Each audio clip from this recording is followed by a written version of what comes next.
Hello and welcome to episode 18 of Establish the Collection. I am Cody Main, joined as always by my co-host, Gary Hartman. Gary, how's it going, buddy? I'm good, Cody. Really excited for today's episode. Excited to have our guest here. Yeah, big show, big show. We have a very special guest on the show with us today. This is a young man who shipped the inaugural Underdog Best Ball Championship last season, a young man who is grinding second half showdown slates, a young man who is tearing it up in the NFT streets. It is OTM, Own the Moment co-founder, Justin Herzig. Justin, how's it going, buddy? Doing well. Thanks for having me, Cody. Good to see you, Gary. It is nice to get these names out of the Slack channel for Establish the Run and bringing it to the show. I'm excited to be here tonight. Yeah, that's one thing I forgot. You're helping us create some content, helping people win their best ball drafts, right? You're still writing for ETR, aren't you? As we head into best ball season, right? Yeah, it's been a fun summer, good best ball summer, and but God, it feels like NFTs just have been heating up, and the NFL season coming forward. I know how busy all three of us kind of get during that season, but I'm pumped. I'm pumped. Well, let's get into a little bit of your background here because we have you on for a very special reason this week. You've got something in store for us and for all of our listeners here. But just give the people a little bit of your background. I think that'll really help us set the stage for what it is that you guys are aiming to accomplish at OTM with your latest project. Yeah, so a little personal about me. I'm straight out of school, kind of went with the analytics life, worked for a bank, and that's where I met my co-founder, TJ Lasig. Both worked for that bank, and then we took kind of slightly different paths. I went into the technology side. I've now been working in blockchain tech for the last 7 years, and he went a bit more into the kind of product management, engineering side. And basically the Bales tweet heard around the world. We got into Top Shot. We, in about 24, 40-hour period, just absolutely fell in love with it, realized like, hey, this was a game changer. All those pain points that we felt around the frictions of the card market, just felt like they were, finding technology solutions for those. And so the two of us decided like, hey, we love this. Let's start out. We built a pod around it.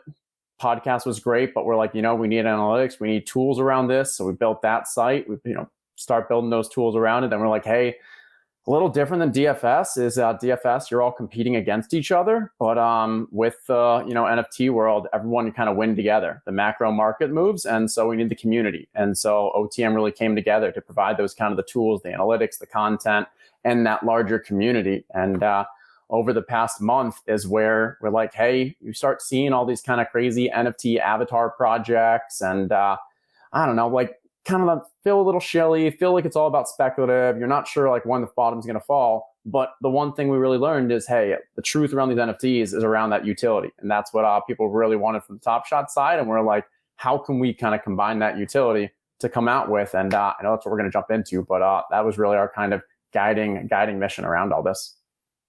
Yeah, I think from the very beginning with your OTM product that you guys have launched and the community that you guys have built around OTM, I've personally loved the data. I'm very data driven, as Gary and I have talked about on this podcast a lot. So your guys' tools, analytics, data, and then the community on top of that, I think is just perfect for the Top Shot world, and perfect for what we're about to get into next.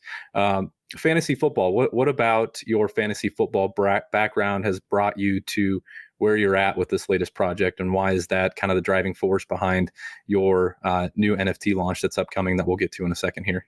Yeah, so I've been doing the semi-pro side of DFS for probably the past, I'd say maybe 3-4 years. And a lot of, obviously I had a great year last year with the underdog side. I had some strong DFS as well, but I also treated that DFS as basically a day job. And I've, as we have the numbers and stuff, we have the actual grind, like, the sharks out there, they have the edge in DFS, and it's one of those games where the more effort you put in, the more value you're going to get out of it. And that's just kind of way it is. And so, while I still absolutely love DFS, and I think it's, one of the greatest fantasy sports out there, and fantasy games out there, we did see some challenges with it. And, some of the things around, hey, there is that edge where you spend all the time. It's also on a one day basis thing. If you, like season long fantasy, you're able to actually invest in, hey, you think this player is going to be great in a month or two. Can't really do that with DFS. And so a lot of these kind of just, things trigger, thinking around the old school fantasy football, some of the pros there, some of the challenges of DFS, maybe some of the benefits as well, and tying it all together with this opportunity of NFTs. That's really what kind of drove this forward. And then my co-founder, TJ Lasig, So he's been doing some content on the Roto Grinder side. He's also been doing the kind of the semi-pro DFS for the past, I'd say 3-4 years as well. And that's where, hey, with Deal in the Moment, we kind of just said, hey, how can we kind of take these NFTs, add a world of utility around them, and kind of combine the world of fantasy sports and NFTs. All right, you mentioned it. We got fantasy football on one side, we got NFTs on the other side. We're going to marry them together. So next Tuesday, right, it all goes down Tuesday, September 5th at 5 p.m. We're launching, Own the Moment is launching the brand new NFT-based fantasy football game called The Owners Club. So explain to anyone that hasn't yet signed up, and if you haven't, you're crazy. Get signed up. Get ready for the earliest of access. Explain to the people, everyone listening, what the Owners Club is. Yeah, this really is the next generation of fantasy sports, and that's the way we see it. You actually have the ability to take that collector's aspect and owning these true NFTs, but you can play them in contests for free and win real money. So the way that this works is, as you said, next Tuesday, 5 p.m., we're going to be selling packs and single cards. A pack of cards is 5 cards, and what you'll receive is a position group and a city or a location. So quarterbacks, running backs, wide receivers, tight ends, defenses, not just one individual player, but you get that whole position group and then aligns to an actual, a city place, that team. So for example, let's say you're going to get the Philadelphia wide receivers. How those Philadelphia wide receivers do that weekend on their field, their fantasy points correlates to what kind of points you get in your tournament. And so you can take that team, you buy that pack, you get one of each position, and you can enter that into a free contest with real money prizes. And that's where we're seeing up to $1 million in prizes throughout the year. There will be a 5-card contest called the main event, or there's a 2-card side hustle if you want to kind of dip your feet, get your feet wet, or maybe you got a couple cards left over, you can enter that. And let's add hey, these contests, your access to the club, the fantasy football club, is really around buying those NFTs. And then from there, each week you want to enter, it's completely free, but we have those $1 million in prizes throughout the season. I know when we talk about NFTs, and one thing that Top Shot has done so well is made it so easy for people to get involved in NFTs. And that's obviously led to things down the line for other people getting involved with these avatar projects that we talked about and other stuff that you can find on OpenSea. What are the technicalities that people that are coming from the fantasy football world and wanting to get involved in the NFT world and get involved with the Owners Club? Are there any things that they should be worried about in terms of just getting their cards? Do they need a background in blockchain to be able to purchase the packs, or are you guys going to make this pretty pain free for us rubes like myself, us boomers here that don't really fully understand the entire blockchain process? Yeah, to be honest, Top Shot has done some amazing things. Obviously, they've had their challenges, but they've also done some fantastic things at bringing commoners, bringing people who haven't had any familiarity with NFTs to that space. And how they do that, they did it through a very easy onboarding ramp. Mm-hmm. And so that's what we're trying to do as well. We've learned from them. For example, what we're building on is building it on actually Polygon, which is a layer 2 solution on top of Ethereum. Why do you do that? That avoids the gas wars. All those aspects of having to pay just to mint and maybe you lose that, that's gone. Also, you're able to buy with PayPal. So if you have credit card, debit card, whatever it is, you can purchase with PayPal. If you want to do it with Ethereum, with ETH, you can also do it with ETH, providing that optionality for people that whatever they're more comfortable with. And from an actual purchasing wise, I'd say the most challenging thing, which is really simple to be honest, is just creating a MetaMask. And once you create that MetaMask, you just link it up to the OTM, the TOC site. And when it comes time to purchase, very simple. You're just going through and you can either use your ETH or you can pay with your PayPal. Seems very easy, something that Gary and I could probably even figure out. Yep. Gary, I know Gary's just sitting back in the wings waiting because Gary's a Millie Maker winner. I don't know if you knew this, but Gary has won a Millionaire Maker last year. And I know he's just sitting with money in his DraftKings balance that he's ready to withdraw into PayPal and just buy as many packs as he can. So yeah, Gary, I know you're probably most interested. You're sitting back there, the wheels are turning. You're thinking about strategy already, right? What are the things that are going through your mind right now as you're anticipating buying packs in a week? What are the things that you're thinking through as you're hopefully getting your hands on a few packs next week? Yeah, well, I made sure I was all signed up. I'm pumped, Justin. I wasn't just blowing smoke when I told you before the show that I think it's a great idea. And I like that you said that, one of the reasons you started, OTM to begin with was that you wanted everyone to be able to win together, right? With just NFTs in general and Top Shot, and you can kind of learn and figure out the landscape together. And now that you've done that and you've created this great community, now you can bring the contest and the competition back in together on top with NFTs, and it's all intertwined. And I think it's awesome. For me, I'm thinking strategy, and I think we listened to the fun podcast you guys had with Levitan and Leone yesterday. You guys got into the weeds with a lot of fun ideas for strategy and trying to talk through top position groups. And that's what I've been thinking about all day. Like, how could you get different? We should say, just talk a little bit about strategy. This scoring format, I don't know if you want to expand upon that a little bit, Justin, but we are throwing it back to the standard scoring, which I think does make more sense when you're talking about positional groups as a whole.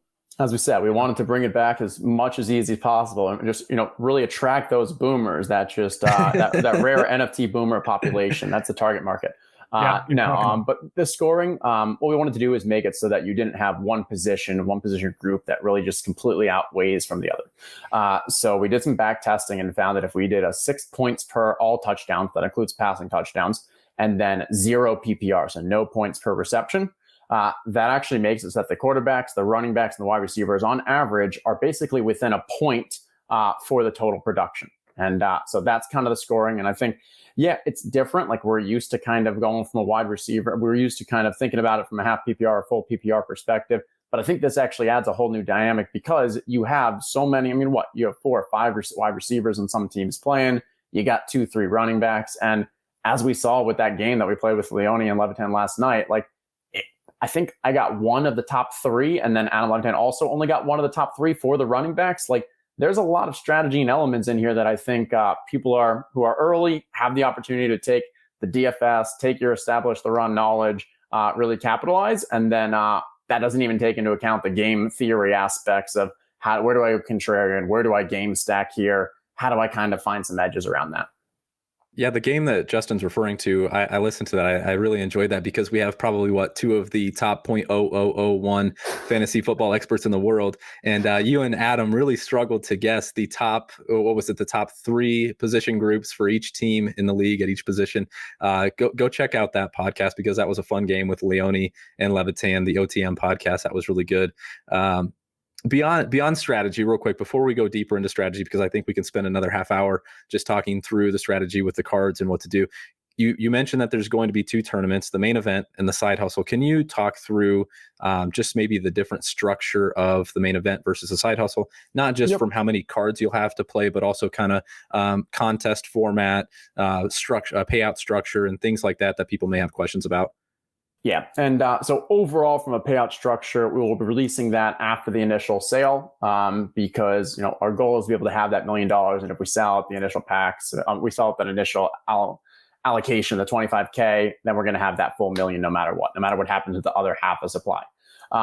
From there, the key, I'd say, payout structure for the main event is that first place, you qualify. If you win that, you actually qualify for the live final, a trip to Miami, all expenses paid, in week 17 of the NFL season. So that's going to be the 16 competitors competing for that live final. We will then figure out payouts, and it's probably going to be something around a 10% allocation, top 10% make that money. And then for the side hustle, there will not be any live final or anything like that, but there will be similar kind of top 10% payouts. We'll figure out from a dynamic aspect of how many are entering in each and where that goes. So that 10% is probably a bit fluid, but we've learned from the other sites, what they've done well, what they haven't, and making sure that, hey, the payouts are not going to be just completely top heavy or something crazy like that. Beyond that, from a structure, so as we said, the 5 cards for the main event, the 2 cards for the side hustle. If there ends up being any ties, serial numbers of your cards will come into play for that tiebreaker. Been doing kind of some of the back end to figure out hey, how much ties do we expect per tournament for the main event? I don't actually think we're going to see that many. It will happen occasionally, but not like you're seeing with a FanDuel single game situation. Mm-hmm. The side hustle, the 2 card, you're obviously going to see a bunch there. That's where serial probably really comes into play a lot more. Yeah, that's really interesting. That's another strategy aspect that layers into the game itself. The one thing we were talking about this just before we went live was the slate time when it locks. It locks at Sunday for the noon games. And me, as somebody anyone that follows along with my work at ETR knows that I'm grinding the single game slate. So I'm very well versed in what's going to be happening on Thursday. So that Thursday game is going to be included in a slate that doesn't lock until Sunday, which I find really interesting. So why don't you talk about what people are going to be able to do with their cards if they have cards from players or from games that play on Thursday? Yeah. So one thing we haven't even mentioned is I believe that there's a game within the game, and that's going to be the secondary market. That's the collector's aspect. That's the flipping. While I can't play this, I think if I was, that's the one I'd actually be most excited about because, yeah, I mean, like I can create a strong lineup in the weekly event, but like what happens in the games, I don't have too much control of. It's a lot of variance. But what I think I could take my, my football knowledge, my DFS skills, and think through is, okay, across the season, how can I really speculate on which player, which position groups, which teams have the best opportunity to really prosper? And so, for example, if I'm really bullish on, let's use New York Jets wide receivers as an example. In best ball, I don't think anyone's going in the top 100. Corey Davis, Elijah Moore, like right outside of it. Like we're not that excited about them. But when you think about the position as a whole, that defense isn't great. They're going to be throwing a bunch. Like you don't know who's catching it. Like maybe Denzel Mims actually even starts playing, but like there's going to be some points scored. So maybe you're bullish on the Jets are going to have great wide receivers. So what do? You go buy a bunch of those New York wide receivers cards. And you can then go to the secondary marketplace, and maybe when they have a great matchup, maybe they've had a couple, a strong stretch, you could flip those and kind of use that as an investment to take some profit off the table, or maybe reinvest that and level up into some other better cards for your main event team. And for your Thursday night example, I think that's an extremely fun dynamic that we've thrown in is you can watch the Thursday night game, see how it goes, and then before Sunday lock, decide whether or not you want to play those cards in your lineup. So use the Jets, let's say those New York wide receivers, again, we'll use an example, and they have a phenomenal game, put up a 40-pointer. Okay, if you own them, awesome. You want to put that in your lineup, but maybe you have 4 or 5 of them. Other people who don't have it, they want that for their lineup this week, so they're going to the secondary market. Prices are skyrocketing. You might be able to sell that for 2-3x of what it was before that game. And now there's this whole new dynamic around, okay, what do I play? Do I take those free points? Do I go with something contrarian? Which one do I put in between the side hustle and the main event, et cetera? Yeah, you're getting me amped up because this is truly my two worlds colliding, right? Like you're on the right podcast. Obviously, Cody and I are always talking about flipping as far as mostly traditional, but also a little bit with Top Shot and NFTs. But I mean, that's my game. Flipping my two careers are flipping sports cards and playing DFS. And here we are. I get to find a way to at least maybe find an edge combining the two. So that's really, really exciting. Very, very pumped for that. And when we think about like the early days of Top Shot, one of the things I loved about it was the idea that, hey, I could speculate on rookies that are going to have great, rookie seasons and they're going to appreciate in value. So like Kyra Lewis, I was like, you know what? Hey, I think Lonzo Ball is not going to get much playing time. I think Kyra's going to have a great season. Now, here's the thing. I was wrong, but if I was right, I would have liked to have been able to profit off that. But what we saw across, rather is there's just larger macro movements, and all market goes up, the whole market goes up, whole market goes down, market goes down. Why? Because maybe just, one season of a player isn't enough to really forecast their long-term value of that player's cards, et cetera. Maybe there's just other dynamics. But here, because there's actually utility, if that, position group, if those players that team's playing really well, people want that for that next week for that matchup. And that's where that core utility comes. And I think that's how what we wanted from Top Shot, but it just didn't come to fruition. We really are, almost forced in the hand with the Owners Club. Yeah, let's talk about that too, because you make a good point. Obviously, with that Kyra Lewis example, if you had held those moments, I don't know if you did or didn't, you might still be able to play dividends next year. Lonzo is no longer there. Maybe those moments will go up in value as his role expands. Just to clarify for what's going on here, these NFTs will have value throughout this NFL season as far as utility is concerned, correct? After that, a new game starts next year, and these NFTs, what happens then? Yeah, so they will only be playable in contests this year. A lot of that comes down to be able to fund the prize money for this, we need to next year be able to sell more to fund the prizes for next year as well. That said, we are strongly committed to ensuring that these still retain value beyond the postseason.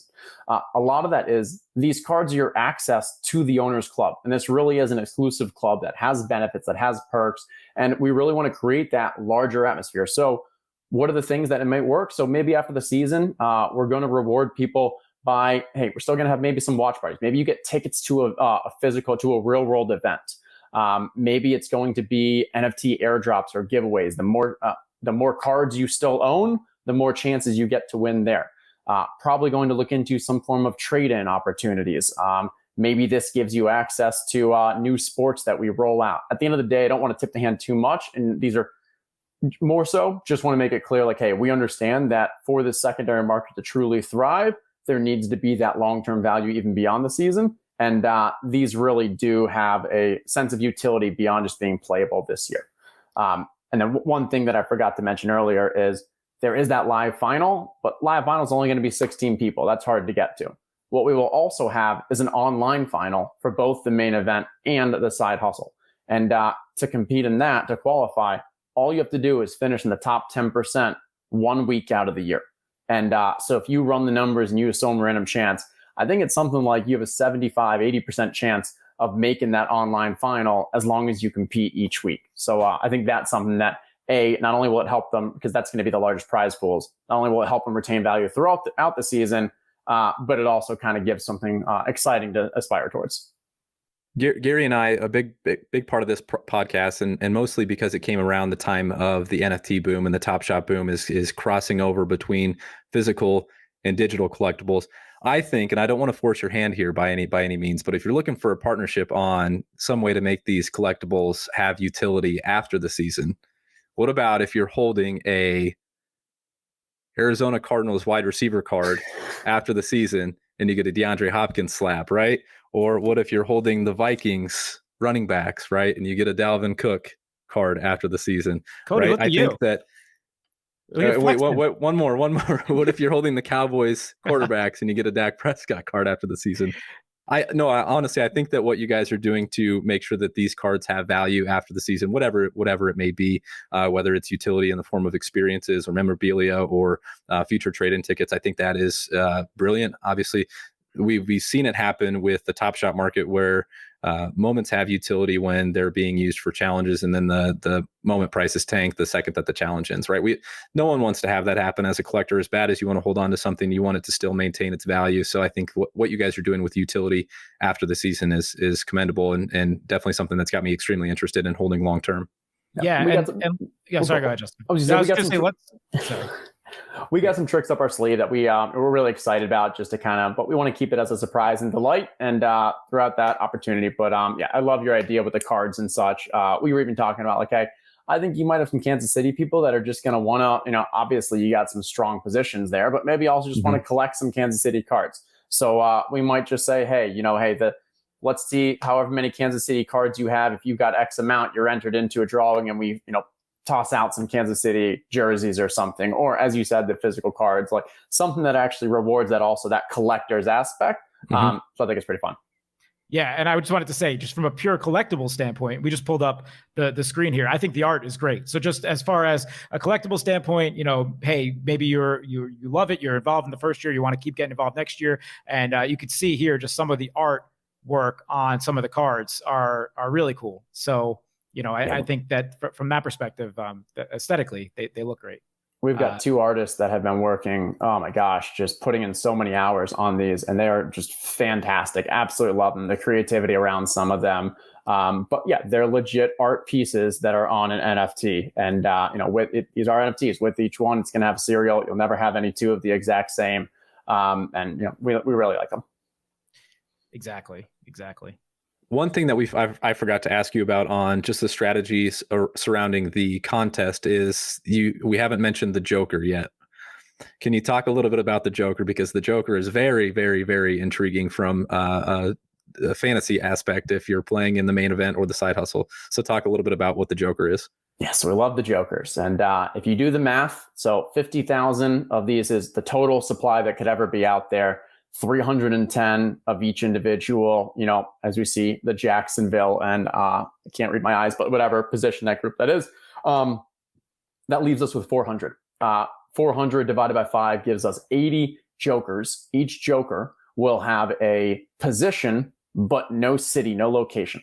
So you have the option, if you get a Joker, to play that each week and decide. Now you got to decide before the week, before lock, and you choose which city, which team you want that Joker to represent. And so if you have the Joker for the, let's say, tight ends, there's probably a couple teams that you really want that to be, most times. if you have the joker for, let's say, the wide receivers, or maybe even running backs, because running backs is so matchup based, you can figure out who has that, who's the 10-point home favorite, which is the team that's likely to score the most touchdowns, maybe on the ground.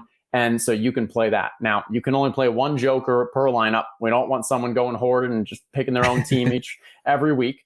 But we do think that adds a little fun dynamic to it. And because, hey, with ties, serial number is about the lower one, because there's only, there's going to be, I just had 80 jokers versus 310 of the others. There's probably a little advantage there as well. You'll probably have a lower serial number. I can already see it now. Gary's thinking through his best ball portfolio and thinking, okay, I'm going to get the, what do you got? Kansas City quarterback. You've got Carolina running back. But as we learned on the podcast last night, that Carolina isn't necessarily the best running back position in the room. So I can guarantee that Gary's going to have at least one joker in his wallet. So. Yeah, Justin, I'm trying to replicate your success from best ball last year. I've just been grinding the hell out of the underdog streets over the last couple of weeks. And yeah, I mean, I actually just completed a draft before we went on where I think I ended up with Josh Allen in every Bills receiver. So I'm all in on that. I'm all in on that Bills receiver card. And I mean, the strategy is really getting me excited. I can't wait it's next Tuesday, the 7th, right? Is it the 7th? It is next Tuesday, the 7th, 5 p.m. Yeah. And yeah, with the jokers, I didn't think about this until after the show with Adam and Leone yesterday, because we were talking about like, hey, if you get a joker card, which one would you want it to be? And we said, okay, tight ends, because the gap between tight ends is larger, there. I thought more about it, and I kind of disagree now. I think I want quarterbacks. And my reasoning there would be, I can create a stack far more easily with any card then. Because if you only have the tight end, how often do you really want your stack to be your tight end group? And you could say the same thing with wide receivers, and then you could find the stack that way. But I kind of like that flexibility of, hey, if I can always, find my great stack partners with the quarterbacks and, get a little differentiated, maybe going outside the norm, I think that's it's going to be really exciting. A lot of strategy that still has only been, I don't want to say half baked, but oven's not even on. That's a great point. You could have that Bills receivers card and you don't have the Bills quarterback card for the week, and it's a great matchup. You throw that joker in as essentially Josh Allen, the Bills quarterback, and you could be sitting pretty with the stack there. Let's talk a little bit more about the secondary marketplace. What do we need to know there? What's, we get our pack on Tuesday and we want to list something. What do we do about to go forward with that? Yeah. So in year one, secondary marketplace will be on OpenSea. So the MetaMask wallet that you already have to create your account, you can use over there. Because this is still on that layer 2 Ethereum solution, there will be no gas on your purchase. You will have to have wrapped Ethereum to make the purchases, but once you're on there and you have your wrapped ETH, there's then virtually no gas. So I think that allows for, we were concerned because I was trying to buy something on OpenSea the other day for $67, and the gas that made it cost an extra $2,600. And I was like, this is just insane. And normally it's like, oh, okay, the gas would only have been an extra $40. But even that is, all right, now I'm trying to get this. I want to play my card for this week, and I have to pay an extra 80% upcharge because of the gas. Like, we knew this wasn't going to be a feasible solution, with having to have the gas wars and paying for that gas. So that's one thing we're excited about. And hopefully in year 2, we can just bring that marketplace into the TOC, bring it all together and kind of create that more cohesive, that cohesive environment. But for year 1, OpenSea is great. We're happy to go there. I think the secondary market is just going to be extremely vibrant. I think there's going to be a lot of activity on the secondary market, just with the way that the game is set up, just with the way that the utility works out. I'm very excited about that. I think, as we mentioned already, the short-term and long-term aspects of this, I heard you talk about it on the podcast with Adam and Leone. If you want to just hold if you want to make a bet early, something that we're all doing right now in best ball, expecting a certain position group or a certain player to break out towards the end of the season. If you want to buy low now and hold it for 6 weeks, and then you're already ahead of the game when that good matchup comes up, or when that position group starts to break out, I think that there's going to be plenty of opportunities to buy and flip and buy and hold throughout the course of the regular season, and that's really exciting.